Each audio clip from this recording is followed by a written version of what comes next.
स्वागत है आप सभी का तौर राजपूत मोटिवेशन में। तो यहाँ पर हम बात कर रहे हैं मार्केट के बारे में, और मैंने आपको कल भी समझाया था, उससे पहले भी बहुत बार समझाया है कि किस तरह से ट्रेड प्लान करना चाहिए। और देखो, ट्रेड में एक चीज़ हमेशा याद रखो, लॉस हो सकता है, लेकिन लॉस आपका जो होगा वो लिमिटेड होना चाहिए। ऐसा नहीं है कि आपने जो कल पैसा बना के रखा है, मान लो आपने पिछली बार 10,000 बना चुके हैं आप, और वो 10,000 यहाँ पर क्या करोगे, 10,000 2 दिन में 3 दिन में ख़त्म हो जाए, तो ऐसा नहीं होना चाहिए। क्योंकि ऐसा कोई भी ट्रेड नहीं है आज तक जिसमें लॉस नहीं होगा। आपको लॉस होगा, लेकिन एक चीज़ हमेशा याद रखो कि पिछला जो हमारा प्रॉफिट है वो कहीं ना कहीं हम बचा के चलें। ठीक है, तो आज हम बात करने वाले हैं कि देखो कैसे इंट्राडे में उन स्टॉक्स में ट्रेड करें जो एक अच्छा सा मोमेंटम दे रहे हैं, या फिर उन स्टॉक्स को जिनमें प्रोबेबिलिटी ज़्यादा है, मतलब एक पैसा बनाने की प्रोबेबिलिटी ज़्यादा है। तो आज हम लोग उसी में बात करेंगे।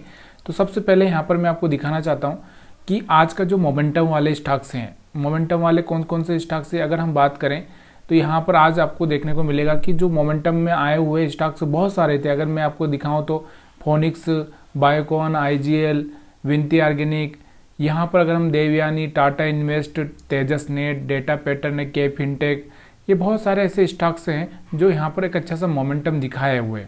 लेकिन क्या होता है, देखो अब सब में तो हम ट्रेडिंग नहीं कर सकते।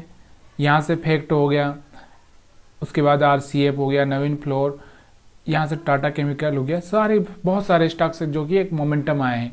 लेकिन हम लोग बात कर रहे हैं उन स्टॉक्स के बारे में जहाँ पर एक अच्छा सा मोमेंटम चल रहा था। तो यहाँ से टाटा इन्वेस्ट की बात करते हैं, क्योंकि टाटा इन्वेस्ट का एक और आईपीओ आने वाला है। इसी की वजह से यहाँ पर क्या हो गया, इसमें एक अच्छा सा मोमेंटम देखने को मिला। और अब हम देखेंगे वो मोमेंटम आपको देखने को कहाँ मिला, जब ये पहली बार में ही इतना बड़ा कैंडल बना दिया। देखो एक तो पहले ये क्या किया, गैप अप ओपन हो गया। ठीक है, तो यानी कि इसका जो क्लोजिंग था 6,500 के आसपास था, गैप अप ओपन हो गया, और पहले ही कैंडल में इसने कितना मोमेंटम कर दिया, आप यहाँ पर देखोगे 10% के आसपास मोमेंटम कर दिया। इसलिए इस स्टॉक्स को मैंने रिजेक्ट कर दिया, इसका मैंने यहाँ पर लिया ही नहीं, क्योंकि 10% चढ़ चुका है तो भाई आगे का कोई चांसेस बहुत कम हो गया, मतलब एक तरह से 50% चांसेस हो गया। तो इसके लिए मैंने ये स्टॉक सिलेक्ट नहीं किया। उसके बाद अगर हम बात करें उसी टाइम में जिस स्टॉक्स को मैं सिलेक्ट करना चाहता था सुबह मॉर्निंग में, तो वहाँ पर आपको देखने को मिल रहा होगा कि यहाँ पर के फिनटेक की अगर हम बात करें तो यहाँ पर भी आपको दिख रहा होगा एक अच्छा सा मोमेंटम इसने 1400 के आसपास से सीधे यहाँ पर आपको दिख रहा होगा 1525, 100 रुपये का मोमेंटम कर दिया। इसने भी 7 से 8% मोमेंटम कर ही चुका था एक घंटे में ही। तो इसको भी मैंने रिजेक्ट कर दिया, क्योंकि भाई एक घंटे में अगर इतना मोमेंटम कर दिया है तो उसके आगे के चांसेस थोड़े कम हो जाते हैं। तो हमको ऐसा स्टॉक्स चाहिए था जो 2 से 3% यहाँ पर चढ़ा हो, वहाँ से हम लोग उसको ताकि हम पकड़ सके और 3-4% हम ले सके। तो ऐसे स्टॉक्स में यहाँ पर बहुत सारे थे। यहाँ पर अगर मैं आपको दिखाना चाहता हूँ तो हिंद कापर की अगर हम बात करें तो ये वाला थोड़ा सा स्टॉक्स था जो कि मेरी नज़र में आया हुआ था। लेकिन इसमें भी थोड़ा सा अगर हम देखेंगे तो कैंडल अच्छा बना था, और यहाँ पर अगर मैं इसमें बाइंग करता तो भी यहाँ पर मेरे को ज़्यादा कुछ नहीं, 4-5 रुपये मिलता, और ये सस्ता था, स्टॉक थोड़ा सस्ता था। इसलिए यहाँ पर थोड़ा क्वांटिटी नहीं, थोड़ा ज़्यादा क्वांटिटी चाहिए था, इसलिए मैंने इसको भी थोड़ा सा इग्नोर किया था। उसके बाद उसी टाइम में अगर हम बात करें GCF, तो यहाँ पर ये कैंडल आपको दिख रहा होगा, जी शिपिंग, तो यहाँ पर कैंडल दिख रहा था, इसलिए मैंने इसको रिजेक्ट किया। इसके अलावा भी है ऐसे बहुत सारे स्टॉक्स है जहाँ पर मैं यहाँ पर देख रहा था। तेजस नेटवर्क की अगर हम बात करें तो यहाँ पर इसको भी देख रहा था, इसका भी कैंडल अच्छा नहीं बना है एक घंटे का। देखिए इस वीडियो में मैं आपको जो समझा रहा हूँ, देखो जो एक घंटे में अगर कोई ठीक ठाक कैंडल बनता है तो ही हम वहाँ पर उस स्टॉक्स पर ट्रेड प्लान करते हैं। अगर ऐसा नहीं हो रहा है तो हम लोग वहाँ पर कोई ट्रेड प्लान नहीं करते हैं। ठीक है, तो कैंडल एक घंटे के साथ साथ अच्छा कैंडल होना चाहिए, भरपूर कैंडल। ये दिख रहा होगा हाफ हो चुका है, तो इसमें हम लोग प्लान नहीं कर सकते। अब इसके अलावा अगर हम बात करते हैं तो आज मैंने जो ट्रेड प्लान किया था वो मैं आपको वही दिखाऊंगा, लेकिन जो मेरे से मिस हुआ है वो मैं आपको दिखाना चाहता हूँ। सबसे पहले टाटा केमिकल, देखिए केमिकल में ही मैंने यहाँ पर प्लान किया था, क्योंकि आज जितने भी केमिकल वाले स्टॉक थे, नवीन फ्लोराइड, उसके बाद टाटा केमिकल, आरसीएफ, उसके बाद में अगर हम बात करें यहाँ पर तो एक और फैक्ट फर्टेन केमिकल, तो ये भी यहाँ पर देखने को मिल रहा था। इसमें भी मोमेंटम आ रहा था, आरसीएफ में भी आ रहा था, नवीन में भी आ रहा था, और टाटा केमिकल में भी आ रहा था। तो मेरे को लगा था कि जो नवीन फ्लोर ये वाला एक अच्छा मोमेंटम कर सकता था, टाटा भी कर सकता था, लेकिन टाटा में मैं क्या हो गया, मैंने यहाँ पर इसमें ट्रेड नहीं बनाया बल्कि मैंने नवीन में बना लिया। तो चलिए मैं आपको नवीन का ट्रेड का दिखाता हूँ कि नवीन में हुआ क्या। तो पहले तो इसका चार्ट हम देखते हैं कि नवीन में क्या हुआ आज। तो यहाँ पर आपको दिख रहा होगा 1 घंटे में कैंडल, एक तो सबसे बड़ी बात तो क्या है कि स्टॉक यहाँ पर आपको दिख रहा होगा महंगा है। महंगा मतलब आप समझ रहे हो 3400 का स्टॉक है, ये आपको दिख रहा होगा। और अब इसमें एक सबसे बड़ी बात क्या है कि अगर हम लोग 3400 का स्टॉक ले रहे हैं तो कम से कम अगर हम बात करें यहाँ से तो 1% मतलब 34 रुपये होता है। मतलब 2% अगर हम बात करें तो यहाँ पर 68 रुपये होता है। और 3% की अगर हम बात करें तो आपको भी पता होना चाहिए कि हम कितना होता है 3%, यानी कि 2 करीबन अगर हम बात करें तो कितना हो गया 102 रुपये। मतलब सोचिए, तो मेरे को 1% लेने के लिए मतलब 34 रुपये चाहिए ही चाहिए था। अब इस स्टॉक से मैंने यहाँ पर वही प्लानिंग किया था। देखो यहाँ पर आपको दिख रहा होगा, इस पर मैंने वही प्लानिंग किया था। देखो आज इसमें मोमेंटम नहीं आया, जब भी अगला मार्केट खुलेगा तब इसमें मोमेंटम आ सकता है। तो यहाँ पर आपको दिख रहा होगा एक बहुत ही बेहतरीन कैंडल बनता हुआ दिखा था यहाँ पर। लेकिन अगर आप देखोगे तो यहाँ पर सबसे बड़ी प्रॉब्लम कहाँ पर हुई, क्योंकि इसके बाद अगर आप देखो कैंडल बना है, इसके बाद आप देखोगे तो यहाँ पर कितना ही गया था ऊपर, कि यहाँ ये कैंडल बनने के बाद अगर आप देखोगे तो सीधे 20 तक गया था, 3420 तक, मतलब 3420 तक गया था ये। तो 3420 तक गया था, मतलब 20 टच भी नहीं कर पाया था, बराबर से 20 तक ही गया था। और उसके बाद सीधे नीचे आ गया, और नीचे कहाँ आ गया था 360 के आसपास, 355 के आसपास। आप देखोगे इसकी 50% पे आ चुका था।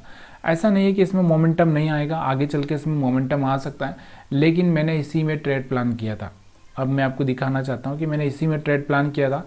और देखो मैं आपको पहले ही बता चुका हूँ कि हमको बढ़ना है, हमको सक्सेस लेना है, लेकिन हमको क्या करना है, धीरे धीरे चलना पड़ेगा। और देखो ये जो आपको दिख रहा होगा ना, ये उतार चढ़ाव आने ही वाला है। देखिए मैंने एक दिन प्रॉफिट बना लिया, फिर मेरा थोड़ा बहुत लॉस हो सकता है, फिर मैं अगले दिन प्रॉफिट नहीं बना सकता हूँ, मतलब उसके 2 दिन हो सकता है, फिर मैं प्रॉफिट बना लूँगा, फिर इस तरह से। तो ये धीरे धीरे ही हम सीढ़ियाँ चढ़ सकते हैं। ऐसा नहीं है कि मैं एकदम सीधे इस तरह से सीढ़ियाँ चढ़ते जाऊँगा। तो मेरा वही प्लान है कि धीरे धीरे देखो वही लॉस होगा प्रॉफिट होगा, लॉस होगा प्रॉफिट होगा, लेकिन अपना जो प्रॉफिट है उसको बचा के धीरे धीरे चलना है और ट्रेड भी प्लान करना है। तो यहाँ पर मैंने इसमें ट्रेड प्लान क्यों किया था कि बहुत बड़ा कैंडल बना था और बहुत ही सही कैंडल बना था। अब मैं इसमें फंस कैसे गया कि इसके आगे आप देखोगे खाली 10 रुपये ही यहाँ पर जाता हुआ दिख रहा है ऊपर की साइड में। तो चलिए मैं आपको यहाँ पर कब ट्रेड लिया था मैं आपको दिखा देता हूँ। सबसे पहले तो यहाँ पर आप देखोगे तो यहाँ से मेरा ऑर्डर देखो, मैंने इसमें ट्रेड प्लान किया था 10:16 पर। मैंने आपको क्या बोला कि 1 घंटा कम से कम होना चाहिए। तो हमारा जो मार्केट खुलता है वो कब खुलता है 9:15 पे, ठीक है। 9:15 से 10:15 तक यहाँ पर हमारा 1 घंटा हो जाता है। तो 1 घंटा हो गया, आपको दिख रहा हो 10:16 पे मैंने ट्रेड प्लान किया है। अब 1 घंटा हो चुका था, अब मेरे एक कैंडल भी बहुत बढ़िया बना था, मेरा प्लानिंग वही था। लेकिन आपको दिख रहा होगा मैंने इसमें एग्जिट कब मारा है 1:09 के आसपास, ठीक है। आपको दिख रहा होगा 3406 रुपये पे मैंने एंट्री बनाया था। और 3406 पे एंट्री बनाने के बाद में ये 3420 तक गया भी था, मैंने इसमें एग्जिट नहीं किया। कारण क्या था, मेरे को 1% तो कम से कम मिले, ऐसा मेरा मानना था। मतलब 3406 पे मैंने एंट्री बनाया तो मेरे को 1% मतलब कितना हो रहा था आपको पता होना चाहिए कि इसमें 34 रुपये अगर मैं ऐड करता हूँ इसमें, 1 मिनट, यहाँ से 34 अगर मैं ऐड करता हूँ तो 0, और यहाँ पर अगर हम बात करें मतलब 3440 रुपये हो रहा था। तो यही मैच प्लान करके बैठा था कि कम से कम 1% मेरे को लेना है, नहीं तो मेरे को ऐसे लेना है और छोड़ देना है, ठीक है। तो यहाँ पर मैंने इसमें और भी मैं इसमें एवरेज कर सकता था, लेकिन मैंने एवरेज क्यों नहीं किया उसके पीछे का रीज़न मैं आपको बताना चाहता हूँ। देखिए मैंने एवरेज इसलिए नहीं किया क्योंकि अगर मैं चाहता तो यहाँ पर भी एवरेज कर सकता था। लेकिन एवरेज कहाँ पर बनता है, देखो टॉप और बॉटम और ये मिडल, तो यहाँ पर एवरेज बनता है। और ये यहाँ पर कब आया, आखिरी टाइम में आया 15 मतलब 3 बजे के आसपास। तो फिर वहाँ पर कोई फ़ायदा नहीं था। अगर ये सडनली यहाँ पर आ जाता तो यहाँ पर मैं एक एवरेज का प्लान कर लेता, लेकिन यहाँ पर ये आया नहीं। और दूसरा क्या हो गया धीरे धीरे आया, देखो बहुत ही स्लो में आया। तो इस कंडीशन में हम एवरेज भी नहीं प्लान नहीं कर सकते। हाँ, एवरेज तभी किया जा सकता है जब ये यहाँ पर आ जाए और पहले ही 1 घंटे में आ जाए।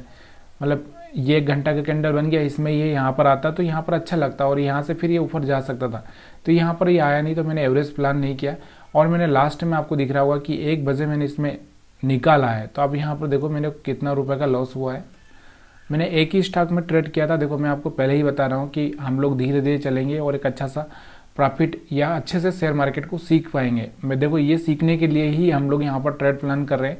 ऐसा कोई मेरा व्यू नहीं है कि मैं यहाँ पर एकदम बहुत सारा पैसा लेके आऊँ। जैसे मान लो मेरे पास तो 1 लाख रुपए भी है, तो मान लो मैं 1 लाख रुपए लगाकर मैं यहाँ पर ट्रेड प्लान करूँ, नहीं करूँगा। क्यों? क्योंकि मेरे को इसी प्रॉफिट से, जो भी मेरा इस शेयर मार्केट से प्रॉफिट बनेगा, उसी से मेरे को ट्रेड प्लान करना है। मेरे को अपनी तरफ से कोई पैसा डालना नहीं है। हाँ, मैंने जो डालना था, मैंने मान लो 5,000 डालना था, मैंने डाल दिया एक बार, ठीक है। अब ये 5,000 को ही मेरे को मैनेज करके चलना है। इससे मेरे को 1 रुपया भी नहीं डालना है और इसी से मेरे को थोड़ा पैसा बनाना है। और जब मेरे को लगेगा कि हाँ मैं बिल्कुल यहाँ पर सीख चुका हूँ, तब जाके मेरे को यहाँ पर प्लान करना है। तो यहाँ से आपको दिख रहा होगा एक क्वांटिटी से मैंने किया था और यहाँ पर आपको दिख रहा होगा कितना रुपए यहाँ पर आपको देखने को मिला, 16 रुपये का मेरे को ऐसे लेना पड़ा। जबकि आपको दिख रहा होगा कि 3406 पे मैंने लिया और ये 3420 तक भी गया, 3420 तक भी गया था। लेकिन मैंने यहाँ से एग्जिट नहीं मारा था क्योंकि मेरे को 1% चाहिए था। कम से कम मेरे को 10-20 रुपये 30 रुपये तो मिले एक शेयर पर, तभी तो मैं यहाँ पर एग्जिट करूँगा। लेकिन वैसा नहीं हुआ और 16 रुपये का 17 रुपये का यहाँ पर मेरा लॉस हो गया। और अब हम क्या करते हैं, और भी स्टॉक्स, इसके बाद और भी स्टॉक्स मैं आपको दिखाना चाहता हूँ जो कि यहाँ पर एक अच्छा सा मोमेंटम दिखाए हैं। तो फिनोलेक्स केबल, तो ये लास्ट में फिनोलेक्स केबल भी यहाँ पर आता हुआ दिखा था। फिनोलेक्स की अगर हम बात करें तो फिनोलेक्स ये भी यहाँ पर एक आता हुआ दिखा था, एक मोमेंटम में आया था स्टॉक्स, ये बाद में ही आया। चलिए हम देख लेते हैं इसका जो चार्ट आप देखोगे फिनोलेक्स केबल का। देखिए थोड़ा सा मेरे से गलती हुआ है, मैं इस चीज़ को एक्सेप्ट कर रहा हूँ कि मैंने ना और भी मेरे थोड़े से स्टॉक्स को देखा नहीं। जैसे फिनोलेक्स केबल, इसका भी ना ये 1 घंटे का चार्ट ना बहुत मस्त था।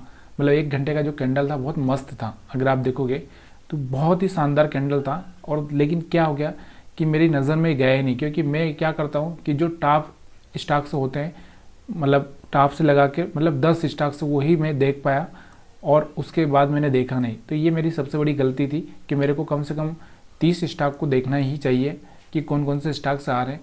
तो यहाँ पर ये मोमेंटम, क्योंकि ये 2% 1 से 2% में होगा तभी जाके ये कैंडल बना होगा। और मैं हमेशा 3 से 4% जो भाग चुके होते हैं उन पर थोड़ा सा प्लानिंग करता हूँ। तो इसलिए ये बाद में आया, जब ये यहाँ पर पहुँच चुका था करीबन तब जाके मेरे को नज़र में आया।